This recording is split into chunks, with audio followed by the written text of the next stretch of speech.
Ahora bien, ¿cuáles son las formas de derogación y en qué consiste cada una de ellas? Bien, básicamente las derogaciones pueden ser expresas o tácitas, ¿no? Si son expresas pueden ser totales o parciales.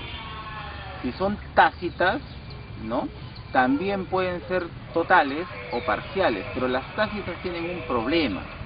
Mientras que en las expresas el mismo texto señala cuáles son las normas o los artículos de las normas que van a dejar de tener vigencia de manera expresa, en las tácitas tenemos que hacer una labor de investigación y de estudio que es básicamente propio de los especialistas de ese tipo de especialidad en esa normatividad.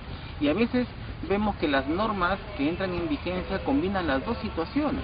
Recuerden ustedes que si ustedes leen una norma en la parte final, ¿no?, en lo que llamamos las disposiciones finales, ¿no?, dicen deróguese el artículo tal de la ley tal o la ley tal íntegramente. Bueno, esa es una derogación expresa que si solamente te deroga algunos artículos será parcial.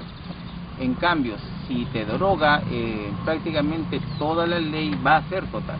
Y sin embargo, más adelante en el siguiente artículo generalmente nos expresa una fórmula, una redacción, una frase como la siguiente, y nos dice: además deróguese todas las demás disposiciones que se opongan a la presente ley. Y ahí viene el tema de échate a buscar. Y en ese sentido el Código Civil, el título preliminar, nos señala pues básicamente los criterios para tener en cuenta. Nos habla cuando la ley, la nueva ley se encuentra íntegramente regulando la materia de la ley anterior, cuando existe una incompatibilidad entre la ley actual y la ley anterior. Entonces son supuestos, son situaciones que hay que tener en cuenta, pero no de manera expresa, sino que hay que asumirlas y estudiarlas, y hay que, en ese sentido, establecer mediante un estudio debidamente razonado, identificar cuáles serían esas normas que de manera tácita quedan derogadas. Se dice, según un estudio que apareció en el Congreso de la República hace algún tiempo, que en el Perú tenemos un promedio de unas 30.000 leyes vigentes, de las cuales efectivamente de una manera expresa se hayan vigentes unas 5.000. Sería necesario que sigamos el ejemplo que ha hecho Argentina. Argentina el año pasado, en julio, la presidenta argentina, Cristina Fernández, promulgó el famoso vademecum jurídico, es decir, hizo que los juristas de las diversas especialidades hicieran un estudio y establecieran de manera tácita cuáles son las normas que están derogadas y las volvieron expresas, de tal suerte que ese vademecum jurídico, así se llama técnicamente, expresa y señala cuáles son las normas que se hallan perfecta y actualmente en vigencia en la República Argentina. Una labor similar sería necesaria, imprescindible, a fin de no vernos sumidos ni perdidos dentro de la maraña en la cual nos encontramos entre la enorme profusión de normas que muchas veces han perdido vigencia a lo largo del tiempo. Bien, ahora nos vamos a enfocar en el artículo 2 del título preliminar, abuso del derecho. ¿Cómo se configura el abuso del derecho? ¿Por qué es un derecho sui generis?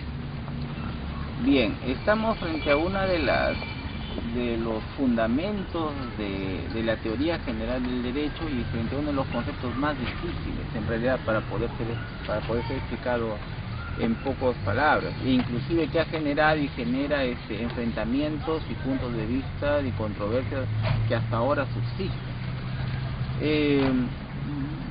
Me voy a limitar por el espacio corto de tiempo que tenemos a enunciar, digámosle así, presupuestos que son necesarios para empezar a hablar de abuso del derecho.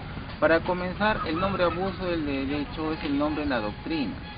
El nombre es más, el artículo segundo del título preliminar inicialmente tenía esa misma redacción: la ley no ampara el abuso del derecho, algo que está repetido en la Constitución actual en su artículo 103. Sin embargo, la doctrina y la jurisprudencia se dio cuenta de algo muy importante.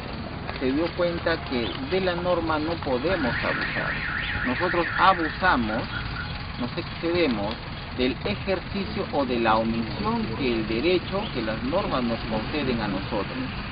En ese sentido, el nombre técnico actual y que justamente está incorporada en la actual redacción del Código Civil en cuanto al título preliminar, el artículo 2, es aquel que nos dice que el ejercicio o la omisión abusiva del derecho. La ley no ampara ni el ejercicio ni la omisión abusivos del derecho. En ese sentido hay que entender.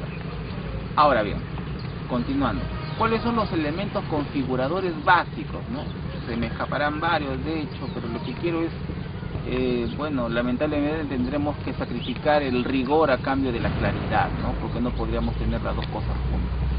En principio se trata de una norma que concede un derecho subjetivo a los sujetos en términos generales. Tiene que ser un derecho genérico por su naturaleza. Siempre ponemos el ejemplo del derecho de propiedad. 923 del Código Civil nos señala, pues, la propiedad es el poder jurídico que permite al sujeto, a la persona, usar, disponer, ¿no? Disfrutar, ¿no? Y reivindicar un bien.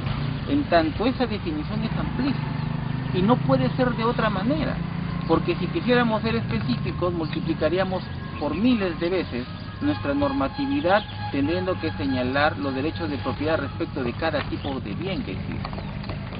En ese sentido, hay que entender este primer requisito que estoy señalando. Una norma jurídica que señala un derecho genérico para las personas. Como consecuencia de ello tenemos el segundo requisito.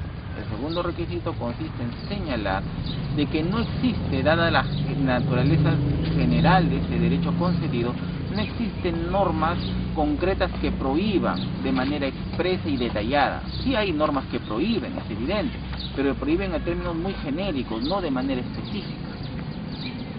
La tercera característica es que un momento normal o adecuado en el ejercicio o la omisión de ese derecho, y de otro tenemos el momento, también le llaman momento fisiológico, ¿no? El movimiento normal de ese derecho, y el otro es un momento patológico, un momento inadecuado, antisocialmente considerado, socialmente reprochable. En ese sentido, en esas circunstancias, es que la tercera característica que queremos señalar y precisar respecto del abuso del derecho es que el ejercicio o la omisión de ese derecho resulta socialmente reprochable, de tal suerte que obliga a la aparición de este mecanismo. La cuarta característica es que justamente esa conducta socialmente inaceptable tiene que ser declarada ilícita, contraria a la ley. Pero ahí viene la característica, esta cuarta característica que es especial, es que va a ser declarada ilícita no como los demás ilícitos que están previamente establecidos en la ley,